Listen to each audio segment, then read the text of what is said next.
அங்கே வார்த்தை போட்டிருக்கு. ஆண்டவர் என்ன செய்கிறாருன்னா காலையும் மாலையும் அப்பமும். ஆண்டவரே காக்கா வந்து நார்மலாக காக்கா எடுத்துகிட்டு போச்சுன்னா ஒரு இட்லி முழு இட்லியே கூட அதில் தூக்க முடியாது. கரெக்டாக அது கொத்திச்சு துண்டு தான் எத்தனை தூக்கிட்டு வரோம் அப்படின்னு. நாங்கள் போட்டிருக்கு காகம் இல்லை காகங்களை.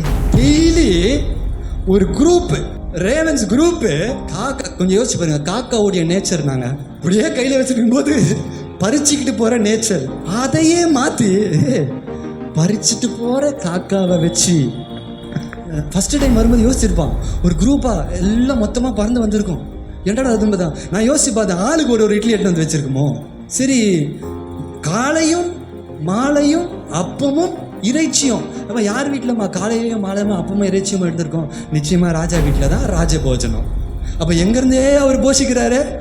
உன் காசெல்லாம் செலவு பண்ணாத, அவன் காசு. அவன் தானே உன்னை இது இவ்வளோத்துக்கும் காரணம். அவன் காசை வச்சு.